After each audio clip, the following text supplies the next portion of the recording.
Okay, so to recall once again, we are discussing the topic quality by design, and with respect to development of Acetreprton 20 mg tablet, which is an innovator product.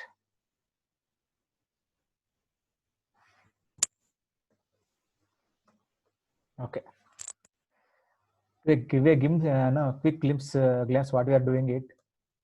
We have seen first the roller compaction, what it is, and the particle size distribution, the definitions, the reference listed drug meaning, and the aim to develop a quality by design approach to Acetreprton tablet as that of RLD. And using the patent literature reverse engineering, they made a formula tentatively like this. And this is a process which they used. This is the materials which they used. This is a roller compaction used for the preparation of granules, followed by the compaction with the tablet punching machine, then the formation of tablets. These are calling as metal attributes. These are calling as process parameters together, nothing but influencing the critical attributes, which is finally nothing but quality target product profile. And we have seen the definitions of QTBP, and we have also seen what are the product profiles, target product profiles of Acetreprton tablet. As I mentioned before, since it is a generic tablet, all this target, what you are saying is nothing but target as that of RLD product, except increasing the stability beyond 24 months is our wish. So among the product targeted profiles, which is which is mainly causing the safety and efficacy issues only, we should consider as critical quality attributes. In that we have seen identification, assay, content uniformity, dissolution, degradation products, residual solvents, and microbial limits. We thought they may influence the safety and efficacy of the products, and we thought we are going to consider this, leaving all the remaining properties like physical attributes. Among the selected properties, identification, residual solvents, microbial limits, we thought we can be able to control them at the beginning of the experiment, so that we not even consider them. We have only considered the content uniformity, assay, dissolution, and degradation will vary will influence the safety and efficacy of the product, because anything changes in this components, critical quality attributes, will drastically leads to the product safety and efficacy.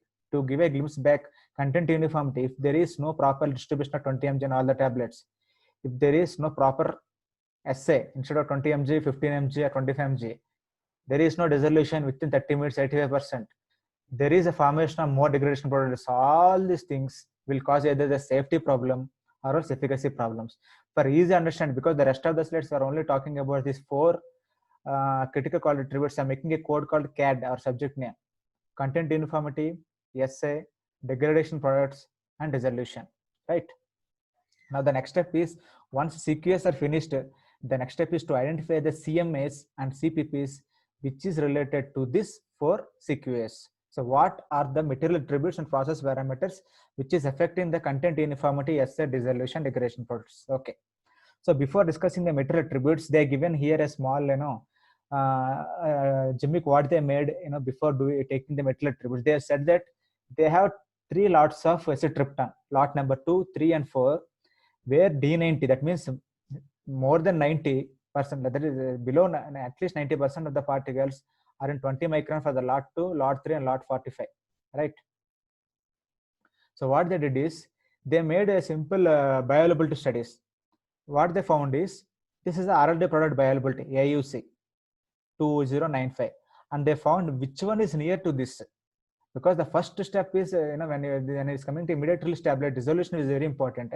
We cannot play anything much with the dissolution. So they don't want to take any more risk. They have taken 3 lots of different sizes. The 3 lots difference is all is Acetreprton, purity is same, everything is same.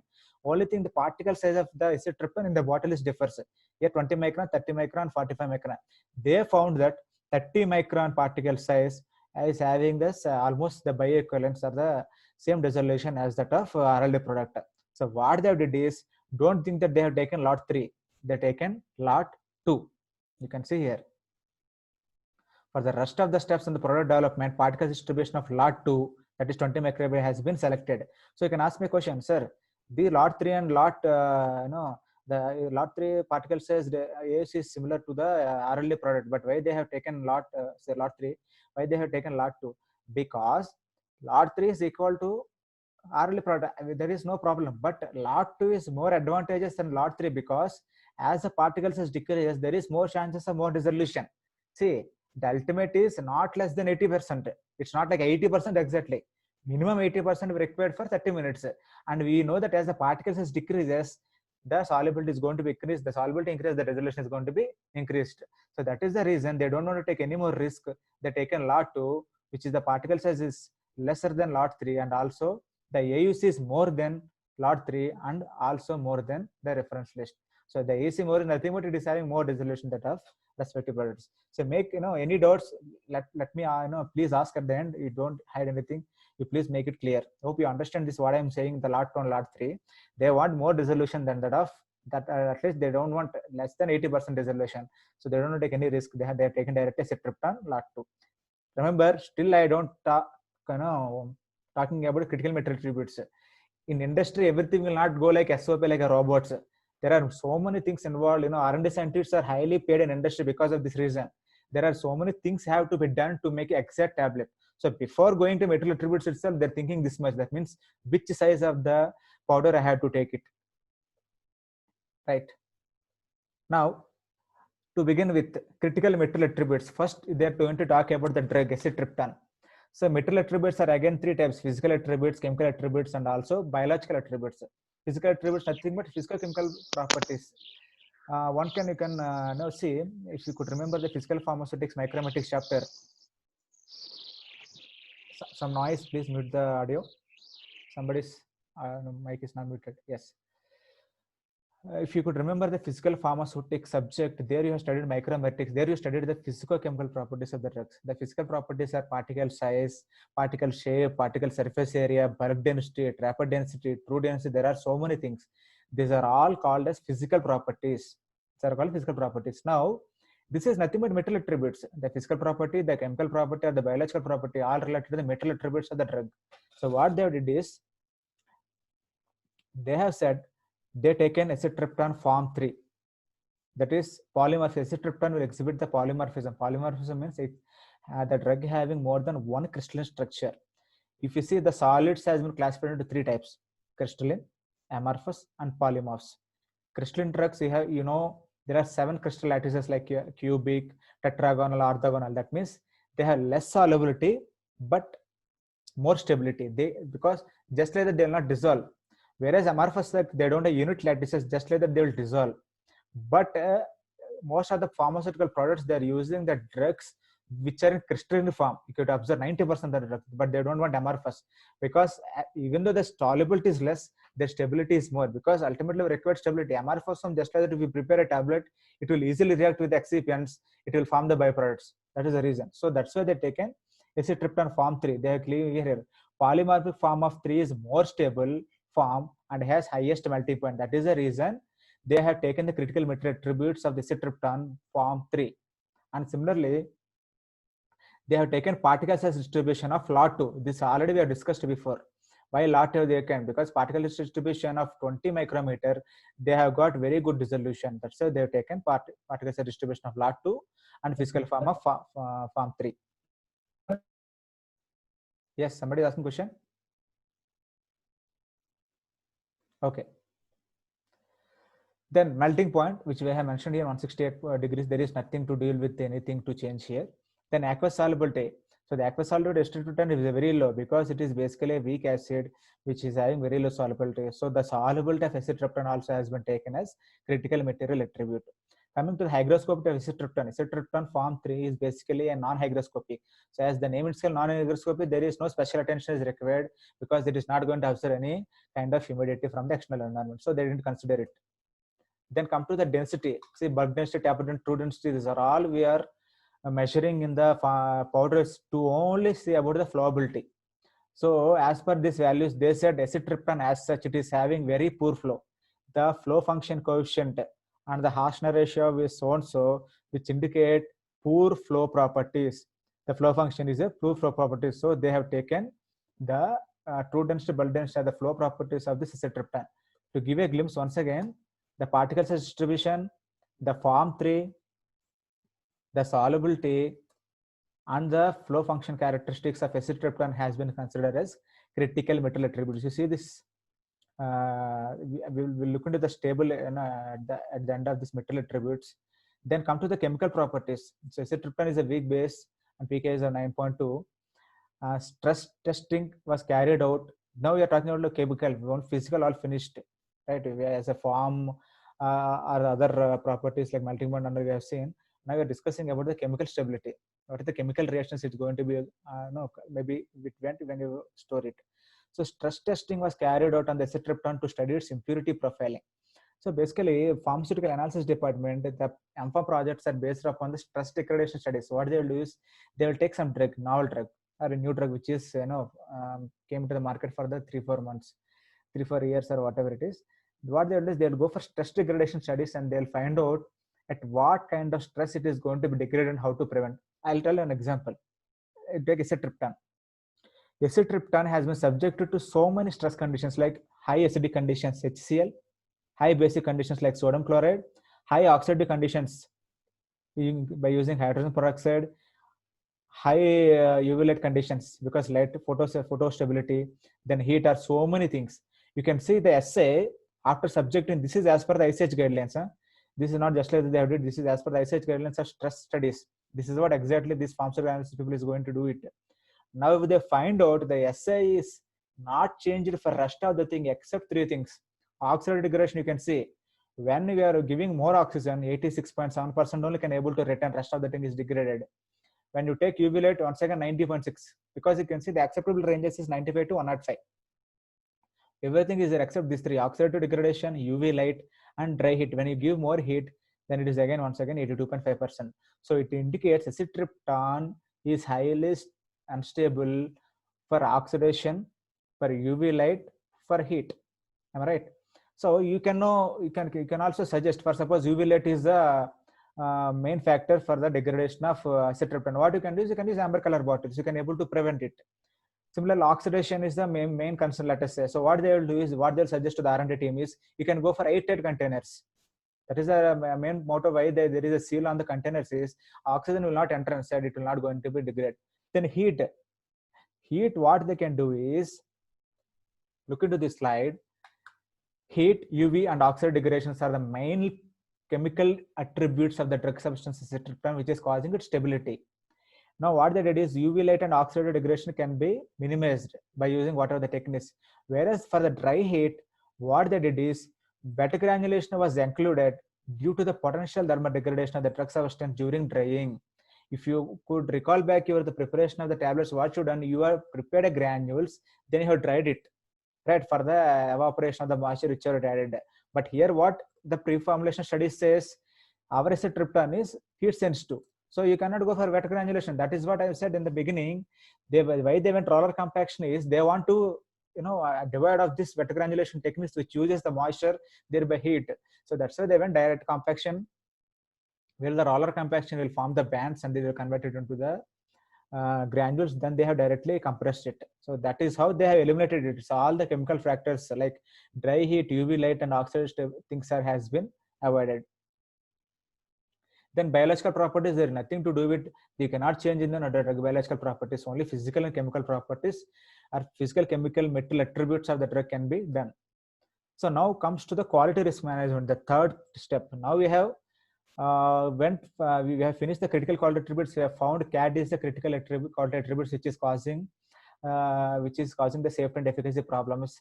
For the critical quality attributes, we have seen the drug-related physical and metal attributes which is causing.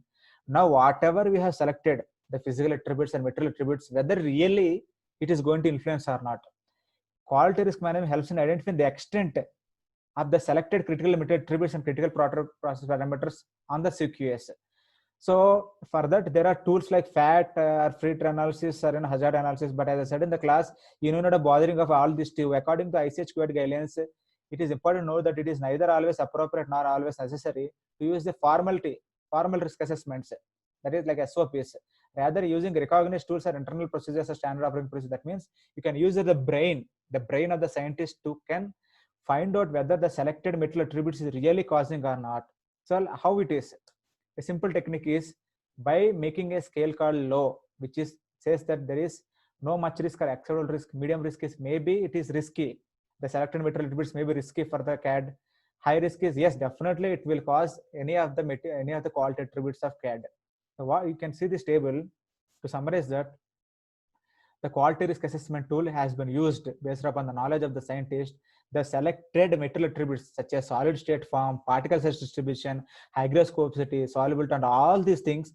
What is the extent it is causing the CAD properties? What is the extent it is influencing the CAD properties? For suppose if we take solid state form, crystalline, amorphous, and polymers. SA, there is nothing. SA is no related to the solid state form. Content uniformity is no related with the form because SA content uniformity depends upon how well you're mixing the drugs, how equally the particles are there. But solid state form will definitely influence the dissolution because crystalline states have more solubility, so less solubility. Amorphous solids have less solubility. When they're talking about solubility, there is a risk of dissolution. And completely, when it comes to the degradation, they have medium risk because once it is diluted, they are going to be degraded, but it is a medium risk. Similarly, particle size distribution, if you take, if I want to just recall you back when you prepare a granules, when you prepare a powders, you can see one step called pass through sieve number 16. Am I right? Pass through sieve number 16 because whatever you are passing from sieve number 16, you are making it because you need all of uniform sized particles. When you prepare a granules, you will get different sizes. And make sure that you are having a granules of same size so that when you mix with the drug will easily mix with all the granules uniformly get distributed. So that's why the particle size distribution will play major role in all the things because when the drug is not distributed equally, the assay is going to be affected. When the drug is not going to be distributed equally, the content uniformity is going to be affected. When there is no content uniformity assay, finally, it is going to affect the dissolution of the property. So the risk is very high. They have to consider this material property very seriously. Hygroscopy, as we discussed before, there is not hygroscopic, there is no risk. Solubility, once again, dissolution, it is going to be affected. Moisture content and residual solvents. If you could remember process improvement, these three are the control strategies which are minimized at the beginning of the experiments. So that's why we return the risk low. Comes to the chemical stability. These are this acetyltryptophan is highly sensitive for heat or whatever. When there is a chemical stability which is related to the problem of SA and which is related to the problem of degradation products, so high risk. And whereas for the content uniform dissolution, whatever the chemical stability is having, there is no way related to the dissolution or content uniformity. Similarly, flow properties, once again related to the particle size distribution, you can see the same thing: medium, high risk for the high risk, and dissolution, it is not related. One thing we can summarize in this slide is, out of the various material attributes which is related to only drug, see, still we didn't went to the excipients, only we are discussing about the drug. What are the physical chemical attributes, that material attributes of the drug which is affecting this, and what level we have analyzed using the quality risk management tool by profound knowledge of the scientist. So before going to the next slide, what I want to say, we are not taking all four, that is solid state form or particle size, chemical stability or flow properties further. We are going to take only two. One is particle size distribution, another one is flow properties, because solid state form, even though it is having very high impact on dissolution, as I discussed before, we cannot take amorphous solids because they are highly unstable. It will go for rapid degradation and also rapid reactions with the other components in the product. So that cannot be avoided. So they don't want to take this because they want to take directly form 3, which is stable. Similarly, in the chemical stability, even though it is having the stability problem of heat or dry heat, oxidation or UV light, but that can be avoided by using the proper containers or preserving it airtight containers, or we have used dry granulation rather wet granulation. So that can be also avoided. So there is no point of taking further this two to the next one. So only thing they have to consider is the particle size distribution, which causes the effect on secondary dissolution, and also once again the flow properties, which is causing the effect on this. Here, this is a table which they given, whatever the discussion which just now I have did it, they have given in this table whether what kind of relation it is having with the critical quality attributes. Okay. Now we are going to talk about the material attributes.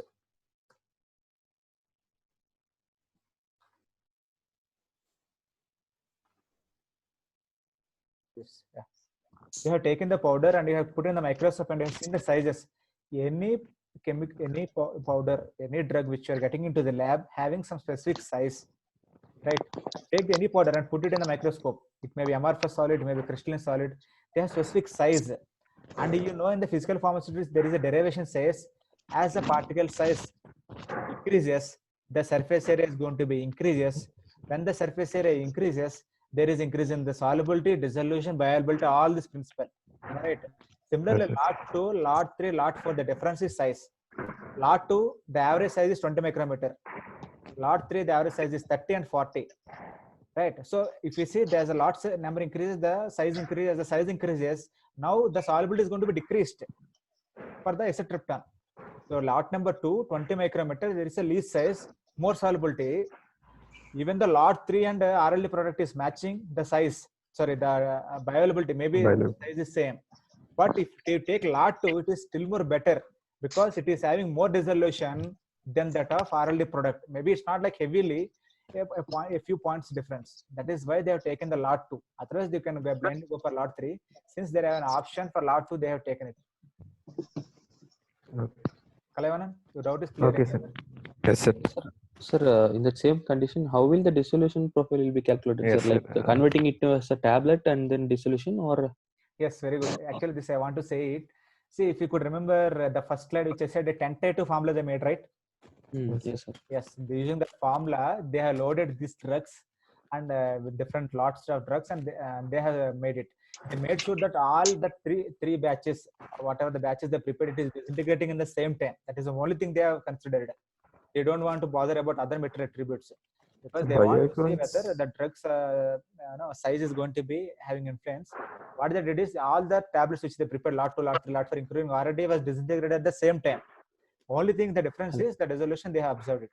Yeah. So there should be bioequivalent, no? Sorry, ma. It should be bioequivalent, no, sir. But if you choose lot 3, means it is. No. See, what is the meaning of bioequivalent? Tell me. Bioequivalence is, see, RL product says what? It should not say exactly 80%, right? Yes, sir. RL product says not less than 80%. If it is 80% above, good. See, paracetamol tablet you are using, you want to have immediate effect. Let us go 100% release. What is wrong? 100% resolution is there. You will get better relief. Okay. Right? Understand? But this is not like, this difference is not like so huge. It may be, if you convert into percentages, it may be 83 or 84. That's it. But Okay. as per the IP or the pharmacopoeias, it should not be less than 80%. If it is maybe 82 or 83, it is well and good. No problem. Okay.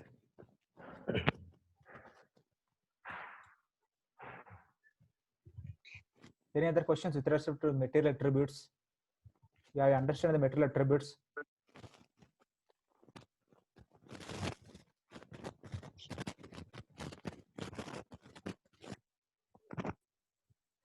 So you could understand how this formulation in industry they're developing it is, just like that whatever you are doing in the labs, taking the powders, excipients without even know, sometimes we don't know what for you are using that excipients. It may be filler, it may be diluent, or it may be disintegrant or whatever. We are just going to mix it. We don't know why you are using wet granulation. We don't know why you are using dry granulation.